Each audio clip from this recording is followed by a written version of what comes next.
Welcome to my city, a certified hardcore sports town. We champions in all the big four sports now. It's not smart to bet against us, we a force now. We got heart like going for it on fourth down. Ain't nothing soft about us at Philly Pretzel. Used to doubt us, now you gotta respect the Philly special. Talking trash, you gon' need a pass, cause my city ride. We fanatics, you don't wanna see our gritty side. Support the colleges, what up the big five? The women too, like Xfinity, we get live. Whether diving for a touchdown, driving to the hole, swing and hit a home run, fire for a goal. We kick it with the union, in the air with the stars. See sports with the fusion, I don't care where you are. You can never be too hype for the team you like. Philly unite tonight's the night, so let's fight for the Flyers. Phillies, Sixers, Eagles, represent the city and let's do it for the people. We never throw the towel, I come from a proud city. Ring the bell, scream and yell, now say it loud with me. Flyers, Phillies, Sixers, Eagles, represent the city and let's do this for the people. So all Philly fans, let the rest of the world know. Philadelphia fans, the best in the world. Go!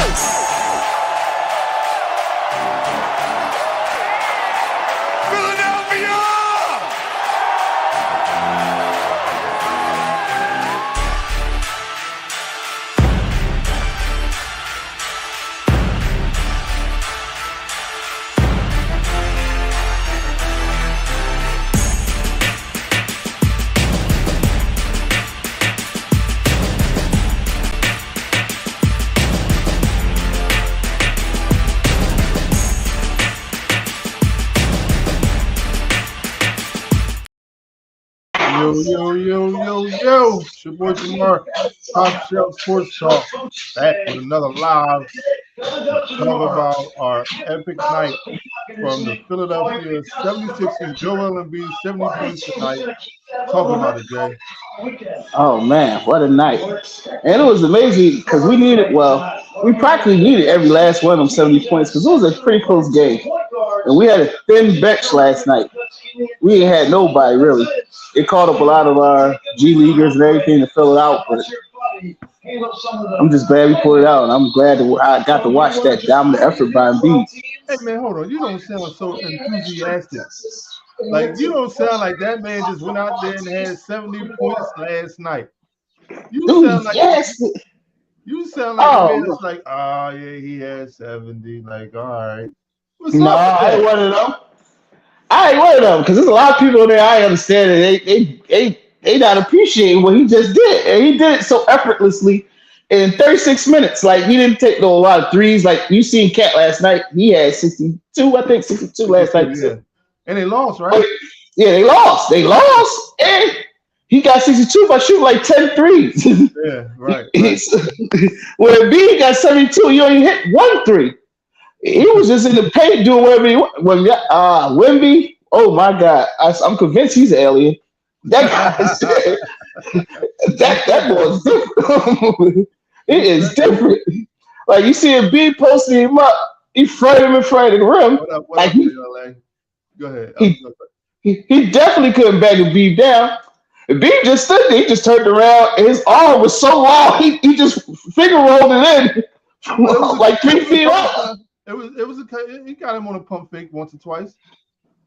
I'm not talking about pump fake. I'm talking about that long arms of his, like. No. I know. Yeah, I know what you're saying, but I'm just saying that he got him with that pump fake. Oh yeah, he had 70. He killed him. But at the same time, that young boy was impressive. He had like 34. That dunk he did where he stretched. Oh my God, man. Yeah. It was sort of like the one he did on what's my man name from Boston, Devin White, where he put it behind his back, and he was on the break. He put it behind his back, and Devin White just ran underneath him because there wasn't nothing he could do. He started from the foul line and he just dunked the ball. I'm like, yo, this dude is crazy. Like, yes. He's just long and crazy. Like, it doesn't make no sense. He can stay healthy, get some strength to him, maybe a little bit of size. Yeah, not necessarily. If you can get the strength, you don't need the weight. The muscle you need to be able to stand your ground. Right. Yeah, I mean, because if he don't, he's gonna have a long, well, early career. I'm gonna say early career because they're gonna just dominate them. But I said because even look, he's too thin to win, and he still went out there and gave him 34 on a quietly. yeah, I mean, it's stuff that he's going to be able to get his points. But like you said, too thin to win. Like his points is enough. Like you need to win. You got to translate the points to wins. It's going to. He playing lead the league in blocks. He's averaging like 20 something a game. First year in the league. That's pretty good to start off. We talk too much about Wemby. Let's go back to Embiid. One thing, real quick. Last part of Wemby. I would be upset if he didn't lead the league in blocks. So nobody be able to shoot over top of you. Like you should swat everything. Like it doesn't. Like anybody throws something out, you should be pinning that. You see him and Embiid side by side. Even Embiid was shot. yeah. Did you see that play when Kelly Oubre was sticking? Measuring him? Yeah, sizing him up. Yeah, like that's crazy. He's like, I come to his shoulder. That boy is tall, Like it is ridiculous. But anyway, like you said, back to Embiid's historic night. He's the only player besides Michael Jordan to have 70 points, 15 rebounds, and 5 assists. I mean, he had 18, but 15 was the record at that point. The crazy thing is his and Jordan's stat line is so close. It's almost similar. It's so close. Like Jordan had 69, 18, and 6. Embiid had 70, 18, and 5. Yeah. It's so close. That's crazy. Nobody's done that before. And it's funny because you see KD, they told him in his press conference. Oh yeah, I see that. Joel had 70 tonight. He had 70?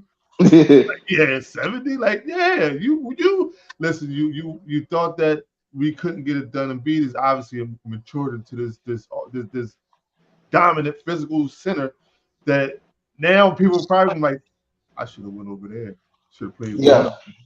When I seen that, that's exactly what I was first indicated in my mind. I was like, he was great. He was like, dang, maybe I should have went to Philly. Yeah. That's what I was like. Came to his mind like, damn, maybe I should have went to Philly.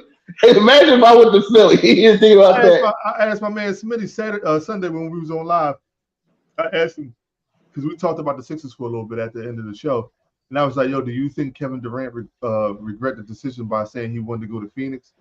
And he was like, "Yeah, because Bradley Beal hasn't been playing. Devin Booker's been hurt. He's been there by himself. Frank Vogel, to me, is not a good coach. It's like you turn your head and you look at Philly where you should have came, and you like, damn, this man is out there dominating. Maxey out there dominating. Like we could have definitely got it done. You know what I mean? Like we could they got a squad and the coach is a coach. He's a head coach. Like I know he probably sitting there like, damn, I should have made that move. Yeah. But you should have seen that coming. I seen it coming. Because I see that Bradley Beal's always hurt. Devin Booker always hurt. And you can say that about Durant too. Lately, Durant's always been hurt. So it wasn't no guarantee win. And then the way all they play, like you had to mesh that. And I know that Devin Booker played the point guard. He having a good season and all that. But I don't even know if he's really a point guard. He's more of a combo guard. He was Devin Booker. Oh yeah, okay, yeah, combo. And your backcourt of Devin Booker and Bradley Beal. Do you think either one of them play any defense? No. No, that's the point. That's why they one game above 500 right now. Like they're terrible. Like you know what I mean. And so when you look at the Sixers team and they're 24 and 13, 25 and 13, something like that. 29 and 13. 29 and 13. Like you looking at that team and saying like, dang, they and Embiid is not even playing hard. Dude had 21 points in the first quarter. Yeah, 21 in the first quarter. I thought 25 in the third. When Kate Scott said it, she was like, he got 21. I thought I heard something different. Like I thought I was mishearing. She didn't say he had 21. It's the first quarter. Like no, there's no way she said that man got 21 in the first quarter. Like no way. I'm like, yo, this is crazy. Like this dude, I think I text you. Smitty, what up, brother? I'm talking about these Sixers, boy. You know? Man. It like everybody watch the game. That's what makes it more amazing. You watch the game, he wasn't forcing nothing. He wasn't. You can see he wasn't trying to go for 70 until maybe probably at the last end. Yeah. Yeah. But like he was just playing the game. He was just balling. And they were just fouling him. He was just unstoppable. It Yo, was just things with Embiid right now look so effortless. Like it's not even no real sweat broken. You know what I mean? The way he's yes. playing the game, like Yes. it's like the game completely slowed down for that man. Like completely, like he just seeing things. Like that one pass he had to Oubre. Like that wasn't a pass that he would be able to make early in his career.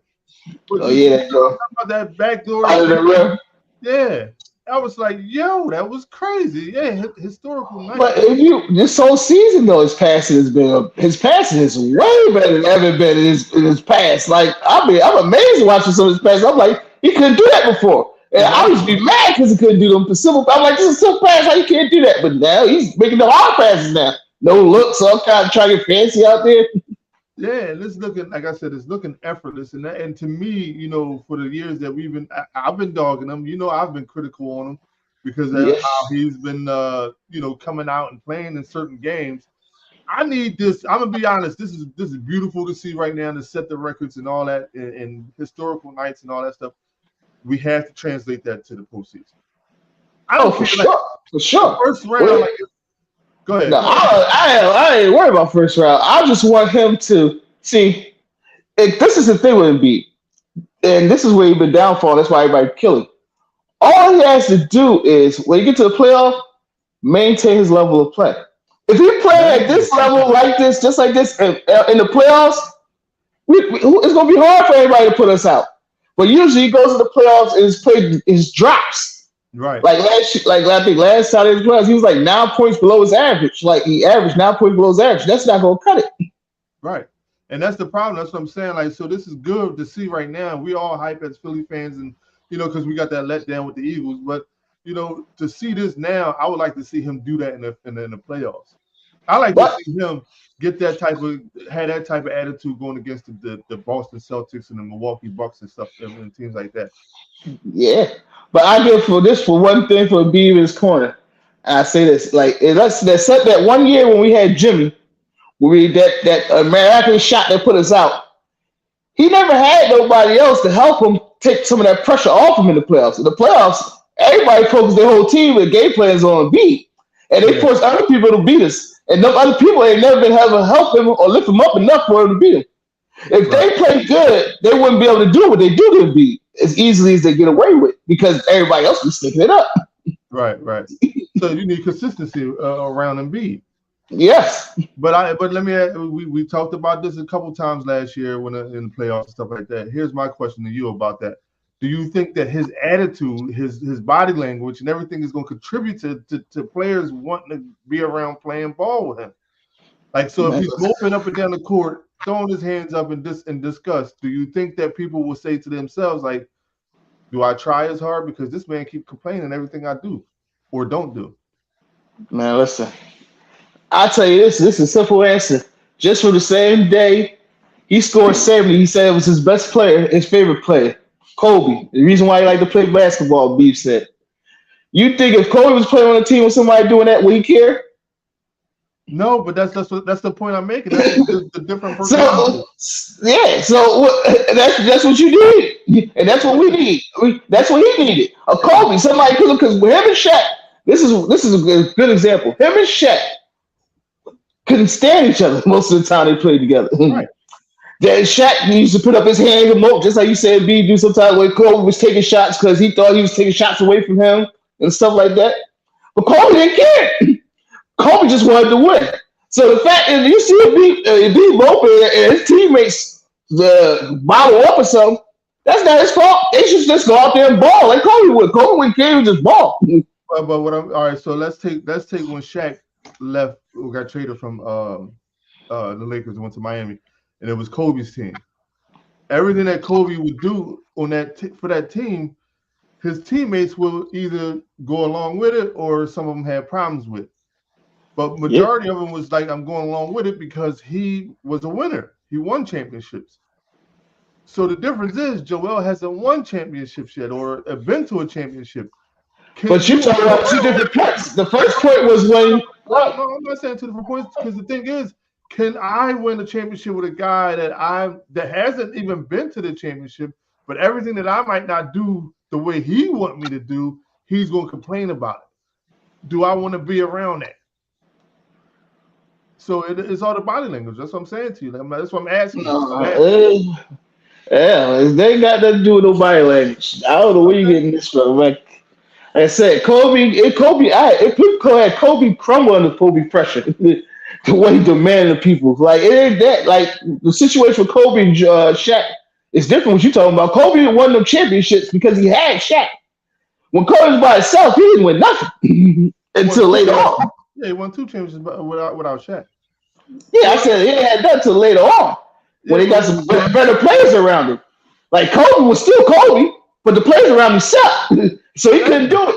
And Kobe had a killer instinct, and he could score 40 or 80 in his sleep. Yeah, but so like does that show? No, hold on. That proves my points about Embiid. He can still be a monster, but if the people surrounding you ain't good enough, it ain't going. No matter what, it ain't gonna cut it. But you know what you never did with Kobe? It doesn't matter who was around him. You know what you never did to Kobe? You never questioned whether he came to play the game, because he came to play the game every night. Every night he came and gave you his all. Just like you can't say that about AI. AI came in every night, even after clubbing, drunk. He came out and gave you 30, 40 points a game. You know what I mean? So the only knock on Embiid is, if you listen to what I'm saying to you, the only knock is that last year in that game 7, Embiid didn't show up. That was a game that he was supposed to take over. That was a game that Kobe Bryant wouldn't have lost. A game that even Shaquille. That's a wild assumption. You don't know that. Jay, listen to what I'm saying. Like I do, because at the end of the day, like that Boston team at that point in time, Jason Tatum had gave you 50 that game, meaning nobody played defense on him at all. He just cooked you, and because James Harden wasn't doing nothing, Embiid wasn't doing nothing, and the rest of your team wasn't doing nothing because all the morale on your team was down at that point, because your stars who's supposed to lead you, your superstars, that's why they call them superstars, stars, and regular players, your superstars are supposed to lead you to the victory. You didn't get that performance from neither one of them. I'm not just blaming Embiid, but you didn't get it from a Harden either. Well, all I'm saying to you is that when you in that position, you lead your team. You set the example for your team. You're the one that dictates the move and the way your team is operating. Kobe did that. Mike did that. Shaq did that. All the greats do it.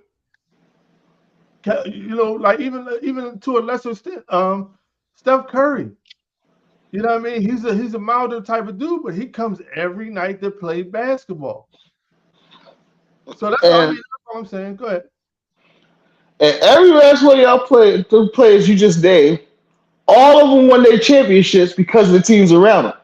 Hey, not one of them. But not one of them won it by themselves. They always had somebody on their level equivalent to them on their team. All right. The only time Embiid had somebody on his level equivalent to him on the team where they literally had a legit shot. Everybody thought we was going to win when Steph had miracle shot Toronto when we had Jimmy Butler. And early in their career, we thought Ben Simmons was going to develop into that, but he never did. Okay. We traded for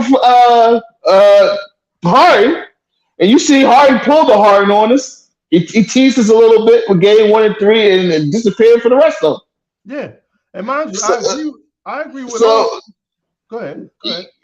I say you can't just you always just push the blame squarely on the Embiid and talk about body language, but like who else? Like you I don't know. Go ahead. I think you're not listening to what I'm saying. You're hearing bits and pieces of what I'm saying. I never just said that Embiid can win a championship by himself. That's what you just told me I said, because you said nobody wins a championship by themselves. I didn't tell you that Embiid could have won the championship last year by himself. I told you he could have got out the second round if he would have played basketball like he's playing right now. He could have got out the second round. We all knew that he could have. That team last year could have beat Boston. Yeah, we should have. We could have. We should have. We didn't. And I'm not sitting here saying that his teammates are not to blame either, because they have to raise their level of basketball play, just like Maxey doing this year. Tobias is doing right now. You know what I mean? You have to raise your basketball player around your big man or your superstar of the team. So I'm not sitting here saying that he can't do it. He's going to do it by himself. I'm just saying to you, that when you out there on that basketball court, you as the superstar, this is why you get paid superstar money, dictate what your team is going to do. Just like like you brought up the example Kobe did, Mike did. Every superstar we talk about, they dictated the mood of their team, whether they was good, they had good enough people around them or not. They dictate the mood, and we're going to play basketball because I'm going to show up every night. It ain't no nights off. As long as I'm on that court, it ain't no nights off for me. AI did it. Cole, Jordan, Shaq. I agree with you. It's the fact that his game 7 was horrible. Yeah, he did. But His playoff career period is horrible. I would say it's mostly based off injuries. Because when he's not hurt, he plays. He usually dominates to play good. It's mostly when he playing off an injury or something that it's always comes down to him not being 100%. But my thing is like this, like even like I don't know, he just needs. I think it just as far as I'm concerned, I just think he needs somebody for them off games because even Kobe, Shaq, and all them in the playoff runs, they was never even as good as they wasn't always perfect. They didn't always go out there and get them 30. Yeah, I agree. Yeah, one night, Shaq might be having it and Kobe wouldn't, and that's how they won. Or one night, showed Kobe, yeah. So that's what I say. That's why I think I do believe if he ever had that, I think that's what he'd be feeling though, let down because he never had that. Like somebody to have his back, except for that 1 year with Jimmy. Yeah, I agree with that, but it's not just. I'm not sitting here blaming all Embiid on that. No, I understand. I think psychologically that weighs on him. Yeah, but you're in that position. You making that. You got that contract. That's what you signed up for. That's what you got to deal with. That's what you got to be able to do as a professional basketball player. Like so, if man, for instance, like this, with Maxey now, like the confidence that Maxey has in his game right now, he don't care if Embiid is getting mad because he ain't giving the ball. He's shooting and going down there and telling Big Fella that was a shot I had to take. Like you got to deal with that. And Embiid is like, you know what? You're right. Because if I'm going to need somebody to lean on in the playoffs or down the stretch, I'm going to need you to have that confidence. Just like I believe, I'm going to ask you this. This is a question I want to ask you about Nick Nurse coaching and what he's been doing with the in coaching. I feel like a lot of times when Embiid was out, not necessarily due to like his injury, like he wasn't injured, but I think he, in my eyes, he was looking to try to develop the confidence in like Tobias Harris and the rest of the team to be able to go out there and do what they do, even with Embiid on the floor. Be you with Embiid on the floor, but I'm trying to build you now so that you can understand your worth and you can go out and translate that on the floor when Embiid's did it. Because now Tobias Harris is a whole different player. He kind of came out and said something similar to the fact when he said when we was B was out when he first got hurt and was losing, and he was like, "No, we got to play at a certain level, even if the B's not here." Right. And he wants y'all to be more consistent. He said you can't have the ups and downs like that, even when B's here or when he's not. Yeah, that's what I'm saying. So that's what I thought. You know what I mean? Because like I said in the video early, like a couple weeks ago, I said if Tobias Harris, and you can give me your thoughts on this. Tobias Harris, if we can get him at 20 and 10, if we can get him at 20 and 10, and B is averaging 11, if we can get him around 13 to 14 rebounds, and Paul Reed 10 rebounds, we should be good. I mean, Embiid, listen, let me tell you this. Embiid, hold on, let me finish. Embiid and Tobias is not a hard thing to do. Tobias is averaging 17 right now.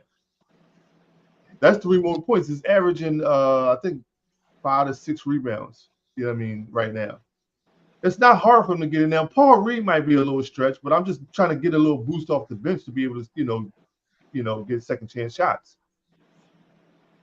Paul Reed's biggest problem is he can't stop fouling. Yeah. If he could play without fouling so much, he'd be more of he'd be better for us. He's not a bad rebounder. He's more of an offensive rebounder than a defensive rebounder. But we need offensive rebounds too, because as a team, we suck at rebounding right now, and I don't understand how or why.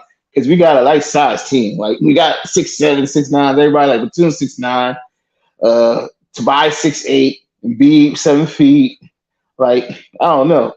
Baby starting Lagley, so he's 6'7". I don't know how we're a bad rebound team, but we is. I think we play on the perimeter a lot. You know what I mean? Like we on the perimeter a lot. Nobody's down low. Nah, it's technique. 80 to box out. Somebody got to be down low. Everybody on the perimeter. Who's down low? And B most of the time. close enough. You need They, one. just, they need to rebound better as a team. If that's the case, it don't matter. We should be not that bad of a rebound team. Like I when we agree. played Denver, Jokic should have killed us some rebounding when we Right. played Denver. Yeah, that was like it was just destroying us. I'm surprised we won that game. Yeah, I had fell asleep on that game. That was my fault because I was tired that night. But yeah, Jokic, when it comes to Jokic, because I think we played them Saturday at 5:30. I think we played them. That's Yeah, gonna you be played with Denver. yeah in Denver. Yeah, that's gonna be a good game. And I need Embiid to, and I'm not saying he's going to not show up, but I just want him to have these dominant performances, not 70 points again, but like his 30 and 10, 30 and 15 again on Saturday and win that game. Because they went into Boston and they beat Boston, so they was the best team in the league. So their heads are high right now. We need to bring them down to earth again. Man, listen. As far as I'm concerned, as long as we go out there and win, I don't care if we score 20 points, 10 points, as long as we win. Right. And, but I don't see him scoring no 10 points. That's No, Joel ain't scored. He scored 10 points in his sleep. As long as he said, "Oh no, maybe he had like 15 and Maxey go off for 50." I'd be good with that too. It would be nice. You know what? I would like to see a 50-point night from Maxey in the 30. Did Joel get 30 that night? Maxey had 50. I think so. He did because I think they had 80 points between the two of them. I don't know. I think he might have fell short. I think it was like 20. I like to see a 50 from Maxey. Here's my expectation for Maxey. I like to get him his assist up a little bit more. I like to get his assist up a little bit more, and people keep saying his mid range, but I like to see him get his assist up. What you think? What you want to see him do a little bit differently? The mid range, well, he do have mid range. It's just his mid range is different. It's not like Embiid mid range who got the step back jumper and all that. His mid range is his float game. His floaters. His floaters always been good in Delhi. Right.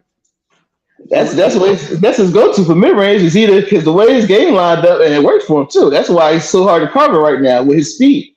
Because you leave him open to shoot the three, he's shooting like 43% from three, so you're not going to do that.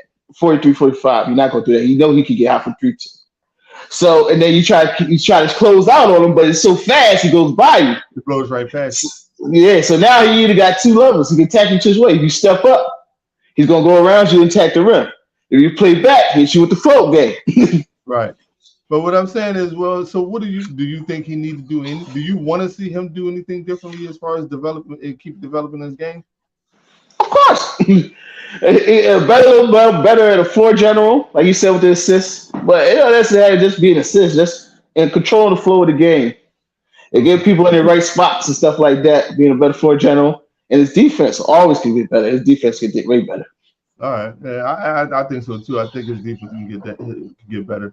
But it's a lot to look forward to when you look at these 76ers, man. Because like I said, they trade deadline is coming. They talking about. I know not them. Well, I didn't hear no reports from them, but I know a lot of the fans are talking about possible trades and what they want to see as far as coming in to help us down the stretch. I think Shooter.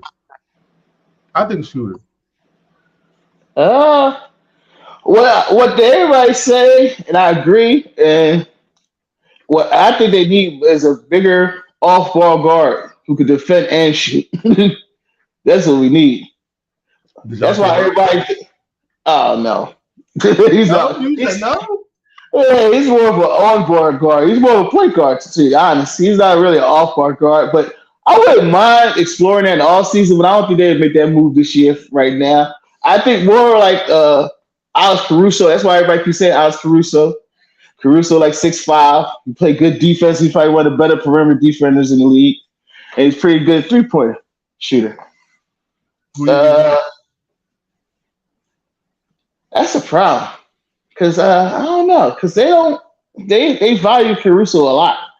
So they might be asking for a lot. So that's the problem. That's why I don't believe we're going to do anything this trade. I think the most likely thing was do something in the offseason. Right. Because a lot of people are asking for too much. Like with Devontae Murray. That's why I say, though, because they want a ransom for him. They want what they gave up for him. Nobody's going to give him that. Right.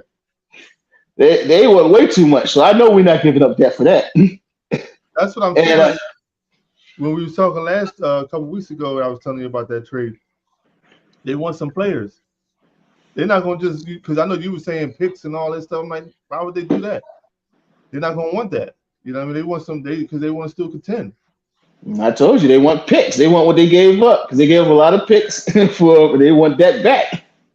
Right. I don't know. I mean, I know a lot of people saying big man, backup center.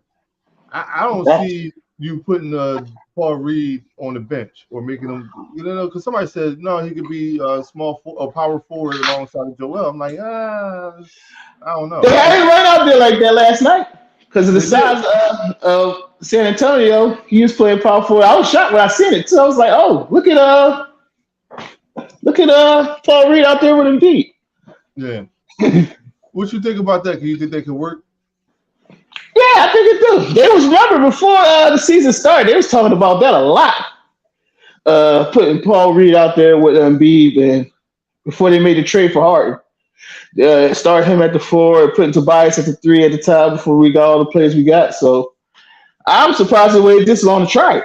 I thought they would have tried it earlier this season. Right. I mean, I want to see it. I want to see it happen too. I want to see if it can work. You know what I mean? He didn't look terrible last night when they did it. Obviously, Paul Reed is a work in progress. I think, when you got him out there with Joel Embiid, you losing because who you taking? You taking Tobias out. So you're kind of losing a little bit of offensive productivity.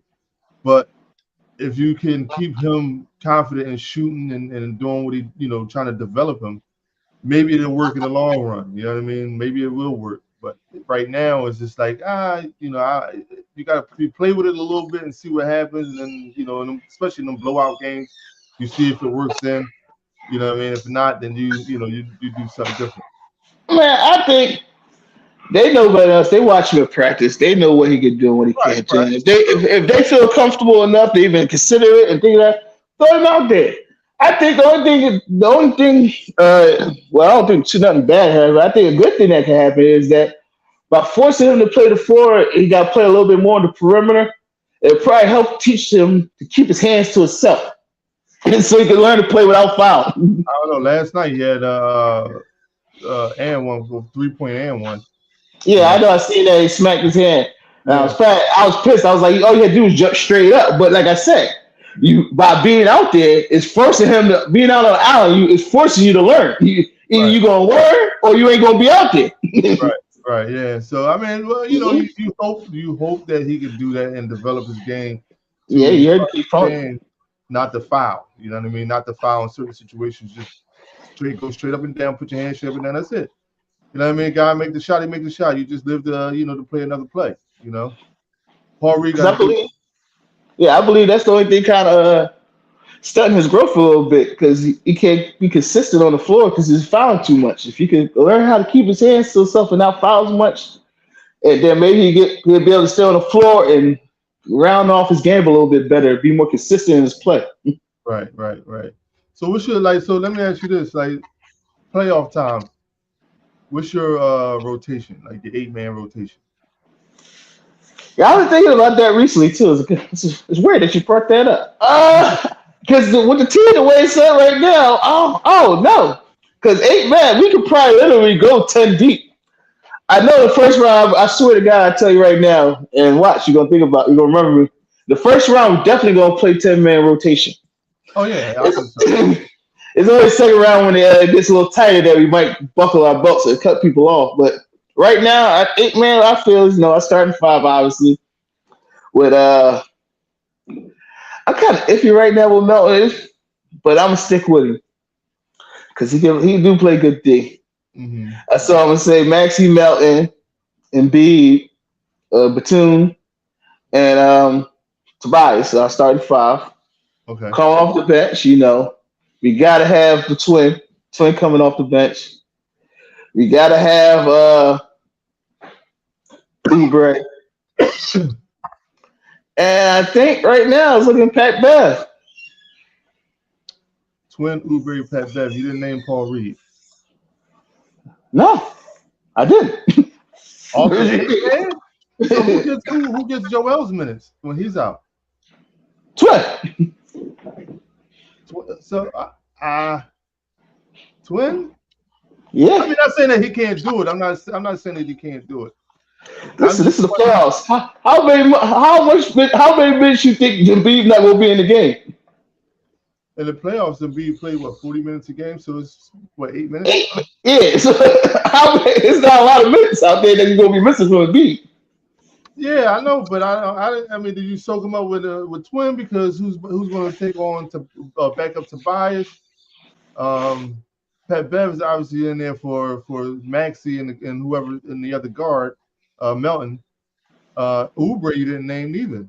Yes, I did. I said Oubre, Twin, and Pat Bev. Oh, my fault. I didn't know. I didn't hear Oubre. My bad. But like, so Oubre and Pat Bev, I can see it's just Twin. Oubre.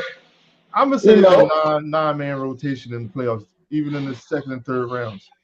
Pull in Paul Reed. I think you have to pull in Paul Reed. I think you have to give him those minutes. I think you have to.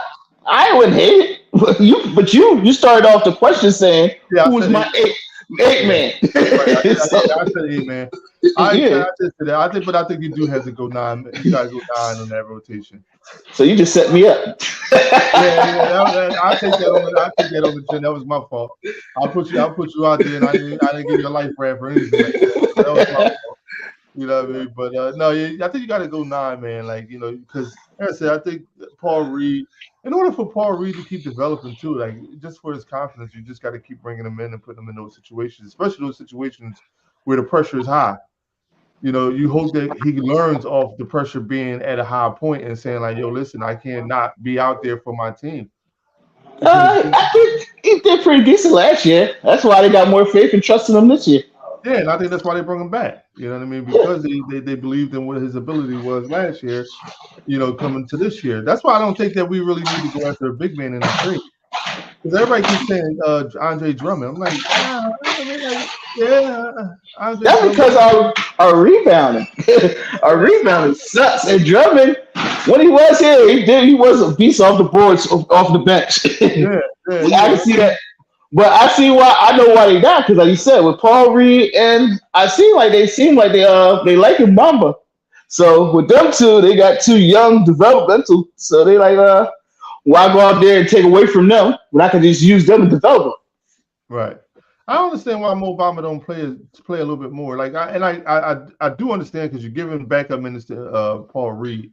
And Joel's getting 38 minutes a game, somewhere around there. Like, so it's not too much for him to play. But I would like to see sometimes them 36. rotate. Yeah, 36. So I would like to see them rotate between Paul Reed and Mo Bamba, because Mo Bamba can shoot the 3 a lot better than Paul Reed can. He's more willing to take it, I say. If Paul Reed more willing to take it. Oh, okay, yeah. He's more aggressive at that point. He will shoot up a 3 in a heartbeat, where Paul Reed is more hesitant. But at the same time, Paul Reed is more aggressive in the paint than he is, and Mo Bamba's bigger than Paul Reed. That pisses me off about him too. I'm like, man, get down there in the paint. Well, that's where Paul Reed made his name at, though. He's an inside the paint type player. Like Mo Bamba is more of like a Joel Embiid going out there to shoot that 3. You say, man, in the league, yeah, but when he was in the G League, he was shooting 3s and all that. But in the league, Paul Reed. In the league, he's more of a rebounder and stay close to the rim. But like, that's why they say they believe he got more to his game, because what he did in G League. Right. But with Bamba, though, I understand you want to shoot the 3, but you 7 foot.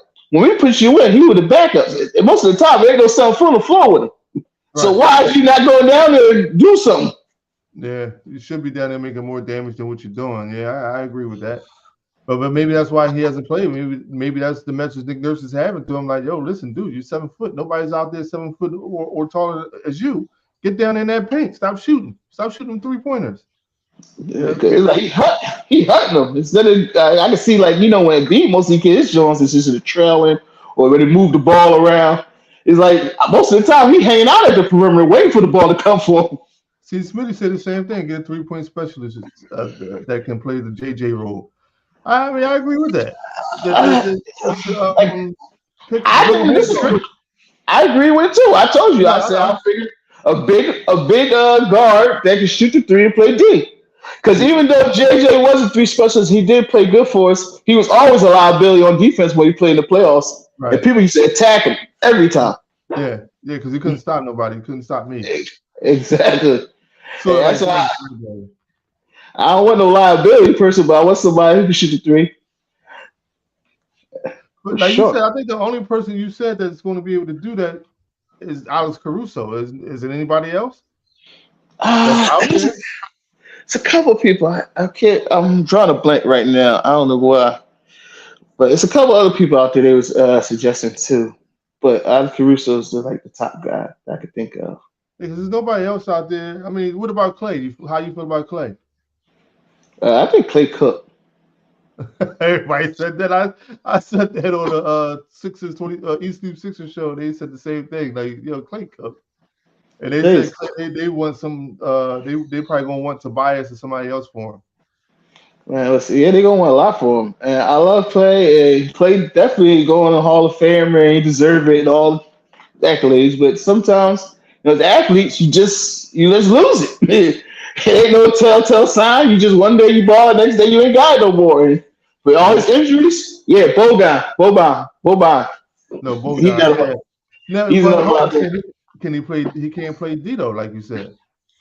Yeah, he ain't as bad as JJ used to be. What makes him not bad? Because only because he's taller. It's size. It's size. They used to just bully JJ. At least he like 6'6", 6'7". He ain't gonna just get bullied. Yeah, no, Smitty. Yeah, we know he can shoot. We were talking about because Jay said he wanted somebody that could shoot and play defense. There's not a liability out there on defense. So we was trying to figure out who out there can fill both slots. I know we got defenders. We got a bunch of defenders, but if you're putting him out there as a starting shooting guard, who you need to make he want to make sure he gets stops on defense as well. So who you think, Smitty? Who you think you could put out there that can play defense as well? Man, defense with championships. Yeah, and our defense this year has been amazing. Like it's been pretty good. If we get better defensive rebounding, I would say amazing, but it's been pretty good. It's hard to find both that ain't high quality. Yeah, I agree. It is. So that's why we said the only person that's probably out there available is Alex Caruso. Now, what's Alex Caruso? I'm gonna look it up real quick. See what's his 3-point rating this year. What he's been averaging. Off the top of my head, I think he's like around 38. Oh yeah, 38. I'll say off the top of my head if I'm not mistaken. You can check it up though. Fact check that for sure. That ain't bad if he's 38% shooting from 3-point land. You know what I mean? That ain't bad at all. Mm-hmm. I know a lot of us will take that. You know what I mean? And play defense because at the end of the day, like you said, defense wins championships, and that's what we try and do. But I mean, the problem is too with that situation. What do we give up? Because we're going to give up something for Alex Caruso. I said number one, maybe Springer and Oroko. I mean, hold up. Here's 3-point percentage is 38, 37. No, this year, I'm sorry. This year is 42%. 42%? Oh, that's even better than I thought. That's beautiful. Yeah. 6'5". 42%. You can't beat that. And he's averaging what, 4 rebounds a game almost. Oh, another one they said Brogdon. Malcolm Brogdon. What about Bruce Brown? Yeah, they said him too. But those two, even with Brown, but Bruce Brown's more like a forward than a guard. Yeah, that 3 position. But even with either one of them, you're going to give up something. Because Toronto's going to want some picks back from Bruce Brown, and so is Malcolm Brogdon. Portland, Portland. Yeah, they're rebuilding, so they're going to want some picks back for him too. I mean, they don't want something. No matter where you go, they gonna want something for somebody. You can't get something for nothing. It's all about how much they want. it was reasonable or not. What was Like we got a lot. That's why everybody talk about us because we got for the trade deadline because we got a lot. We got a lot of expiring contracts. We got a lot of cap space, and we got a couple picks. We got like 6 number 2s and 3 number 1s. I think 3 or 4 number 1s for next year. No, coming up recently for the next couple drafts. Right. Yeah, that's what I'm saying. I mean, listen, it's going to be interesting to see if they do anything. A lot of people are saying that they don't think they're going to do anything at all. They're going to stay with the team they got and ride, and go to the playoffs with that. I'm in that camp. Either way. I'm in that camp. Stay with the same team. Don't make because it got in that situation they have more flexibility. Because this right now, that's why everybody, because they know everybody that's really trading for somebody most likely is hunting for a championship. That's why they're trying to fleece everybody. That's why we're going to stand pat and try to hold on and use our assets in a more flexible way in the off season, where by that time, people probably done got disgruntled with their team or their coach or something, and it'd be easier and it would cost less. Right.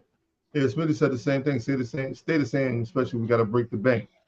Yeah, I don't want to do no major, now let me say this. Let me preface it by saying it like this. If it ain't bringing me a KD or somebody of that caliber back, I'm cool with saying it. I don't want to give up Tobias Harris for no Alex Caruso and what's his name, Drummond. I'm not giving up. I don't want to give up that for that. You know what I mean? Like if I'm not getting a high quality player back in return, then I'm staying the same as well, or not breaking the bank. Is what I'm trying to say. If it's a good deal, make it. Yeah, if it's a good deal. If not, just chill. Like that's what I'm saying. Like if it ain't a good, solid deal, like I'm cool with just staying with where we at, because I think even if you look at Milwaukee, right? They just fired Adrian. What's his name? Is Adrian? Their coach Griffin. Adrian Griffin. They just fired him today. Dame Lillard and Giannis and Brook Lopez. So Chris Middleton's been hurt. So I'm not. That's the only reason why I'm kind of leaving them out. But they lost a lot of defense on that team. They lost a whole ton of defense on that team, losing Drew Holiday and who else? And Grayson Allen. They lost a whole lot of defense on that team. So right now, the way we look and the way we've been playing in a 7-game series, we could beat them. Now I don't know because I know they kept flirting that Doc Rivers' name out there, trying to say he might be that he would be a good fit to be their next. Yeah, they say they already talking to him. It's funny because on the radio, on the best show ever, they was talking about. They said Tyrone, he thinks Doc set the other guy up. he said the Adrian Griffin. He said he went for failure because when he got hired as the coach. For some reason, I don't know exactly when, the Bucks reached out to Doc for him to mentor him. I wouldn't do that. So they said, Doc did a little flip flam to get him out and get himself in there. I mean, if he did, it worked.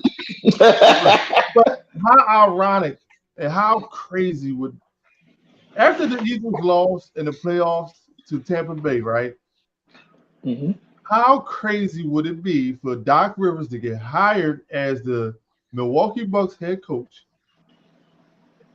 have the Milwaukee Bucks from somehow, some way, it'd be a crazy crazy stretch, but not really, had to play the Sixers in the second round and beat us?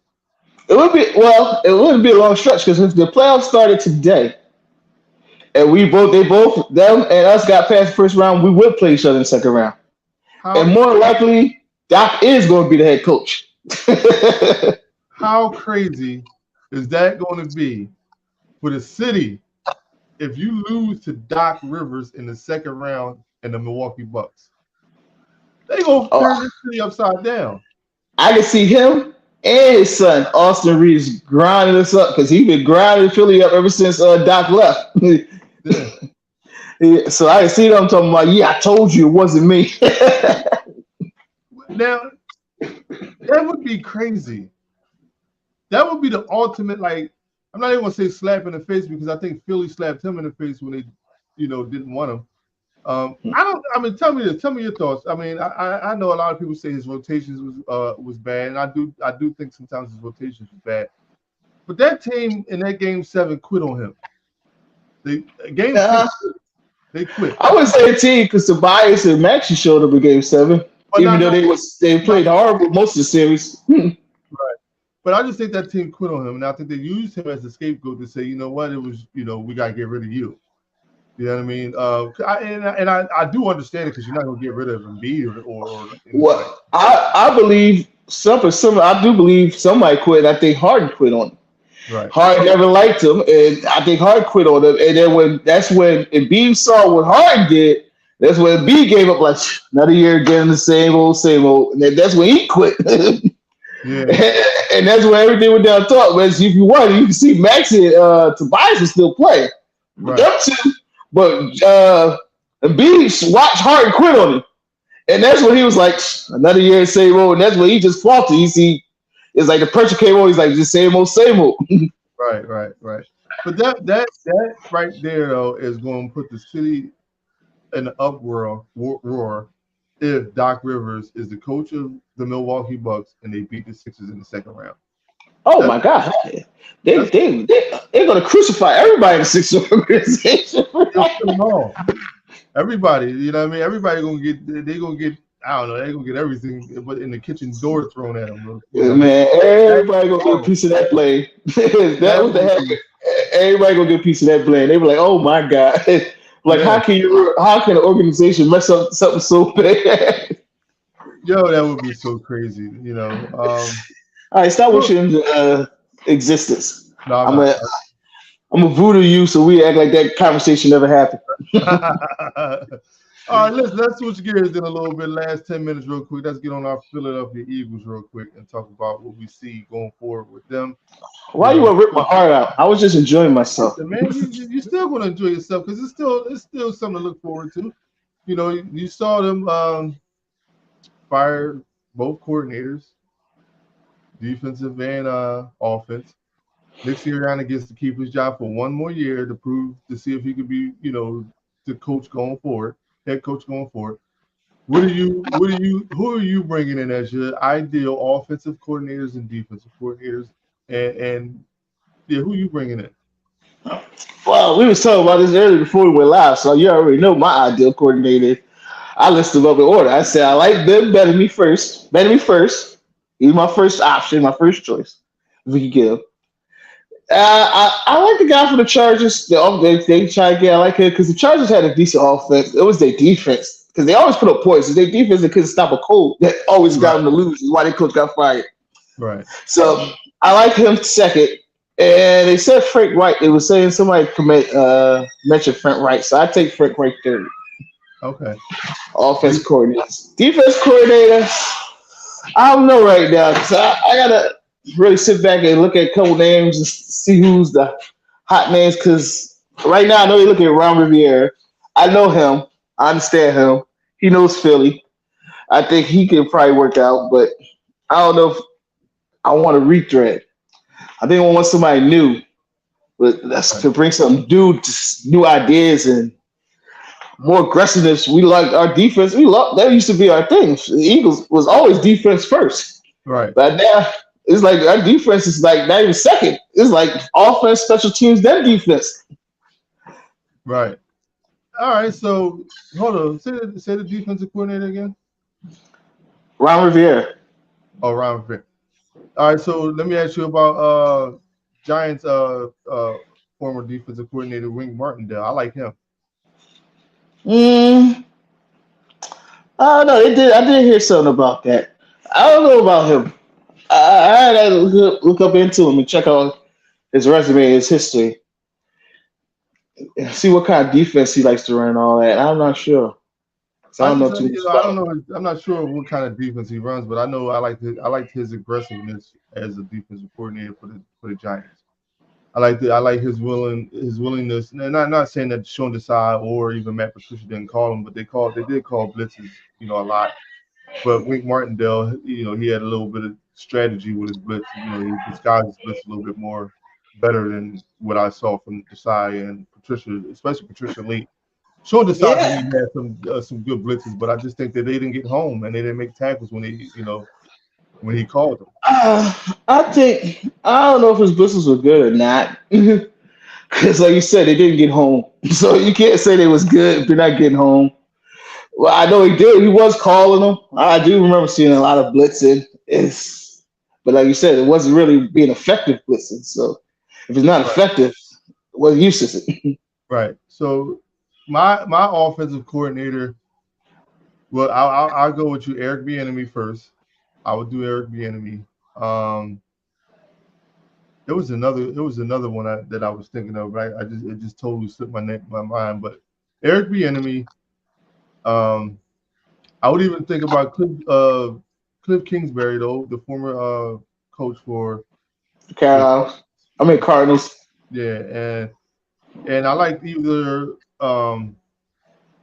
coordinator if somehow can have him poach him away from either the 49ers or the Rams.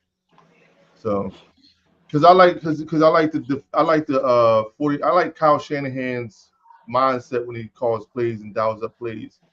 So I'm Oh thinking yeah. his coordinator, learning underneath him could come in and implement that same type system and even and with the players we have kind of take it to another level. Uh, you like to hope. Yeah, you like the Just whole thing. because ain't always guaranteed that just because they coach under a good offensive coordinator, they can play. Like you said, one thing to be able to call plays is one thing to be able to, draw plays on the board. Like you can draw plays on the board, it looks great. But in a Right. game, calling them plays, you gotta have a feel for it, a knack for it. Like Shanahan has a feel, a knack for it. Like some people got it, you don't. They got a feel, a knack for it. Like you can name people that got a feel, a knack for it. Right, right. Andy Yeah, Reid, certain yeah. people.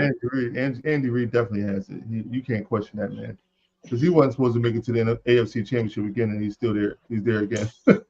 His offense is always already pretty decent. Like this is where he won his worst offensive years, and look where they at. I know. That's the crazy thing about it. DeAndre Swift, you bringing him back? Depends the price. I didn't But know I he think, was leaving though. yeah, I think when he traded for him, he was on a 1 year deal. Mm. But I, see, I think we need a bigger back. So I don't know. If we bring him back, I think we get rid of Gainwell and get a bigger back. who? I don't know. Maybe draft one. I think we need a bigger back to complement Smith.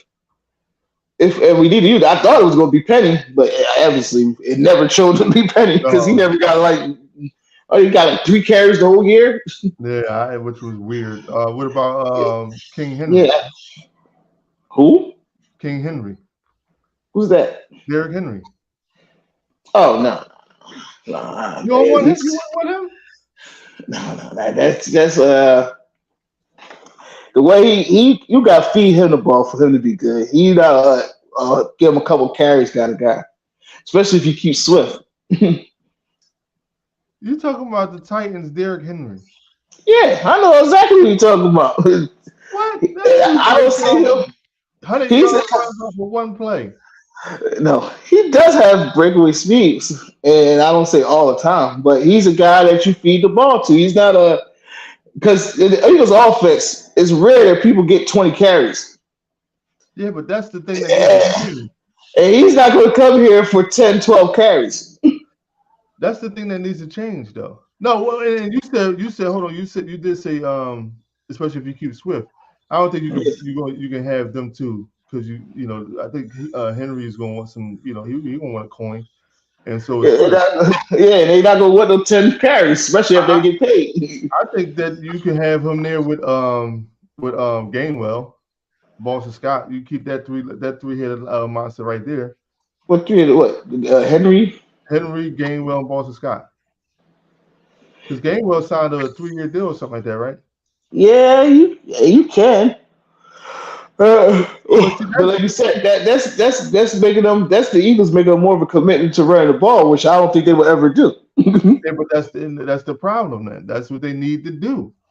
You have your receivers, you have your receiving core, you have your tight end, you have your offensive line. Your offensive line is going to take a little bit of hit with Jason Kelsey retiring. But you did draft to replace him with Cam Jurgens and all those guys. So you're hoping that you can keep the cohesiveness of your offensive line together. But you need to figure out a way to run that ball. But Establish that the offensive run, line, that's set up the pass. but what you underestimate is that if Kelsey really does retire, that's not just one position. That's two positions we losing. Yeah, Because because Cam Jordan moved right guard to center, yeah. and then we got that rookie that we drafted last year, who's probably going to fill in at right guard, move to right guard. So you're going to have two people playing two new positions to them, basically. I agree, but that's what I'm not underestimating. That's what I'm saying. Like I said, you hope that the offensive line can keep some type of cohesiveness with Kelsey retiring, because that is going to be the anchor of everything. You know what I mean? Yeah, That's going to be the way you win or lose in this league. You know what I mean? that's going to be a huge shit. That's going to make a big difference next year. We got to wait to see, too, because we don't know. Right. All right, so we done been on an hour talking about our 70-point night. Wait a minute. Let me flex a little bit. The 70-point night by this man here. Oh, he got a big jersey. As much as he be killing the bee. Got my boy Embiid. I still listen. I kill him, but that's killing him because I love him. Constructive criticism. But any closing words before we get off the air? Man, that 70-piece McNugget was mean yesterday. That was a lot more energy than when we first got on here. You know what I mean? And you know what? You know what's funny? I forget who it was because they were saying how when we played Denver, they were saying how Jokic and Embiid, being as though he's 7 foot, they don't dunk that much. Ever since then, Embiid been dunking like a lot. Yeah. He's out there looking like, listen, I'm gonna punch on you if you think I ain't. It's like that's what I say. Embiid hear everything. I don't know how, but he hear it. Qualities you can tell because ever since then, he been dunking on everybody every chance he get. He said, I'm gonna let you know that I'm gonna punch it on you if you think I ain't.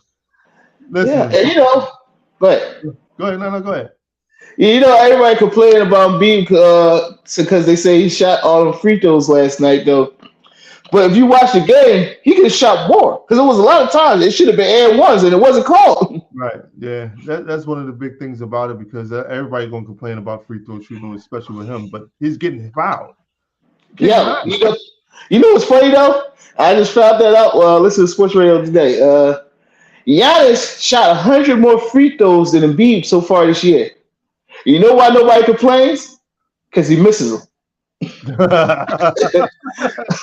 why. That's a crazy shot. Yeah, that's true. It's reality though. They only complain about Embiid because he makes so many of them. If he missed them like Giannis, they wouldn't care. Giannis got more free throws for getting fouls shots than him, and he don't make them, so nobody cares. If Giannis is making them, you think he get the same kind of complaints Embiid get? No. You don't? You really don't think so? I know you do. If he was making them, yeah, he would. Yeah, exactly. You know what I mean? It's worth complaining about because you done made them. You know what I mean? But we get ready to get on out of this joint. Go Sixers. Eagles, you better make up for what you did to us this last season. I'll be on. You work this Saturday, right? Or Sunday? Yeah. Yo. I'll be on again this Sunday to talk to y'all about the Eagles, sports, the playoffs in general, and just try to get y'all some updates. So if you're able to join, get on. I'll be on, and we'll have some fun. Think about the Eagles. One last point before we go. I'm surprised they're usually better at holding stuff in and keeping stuff secret.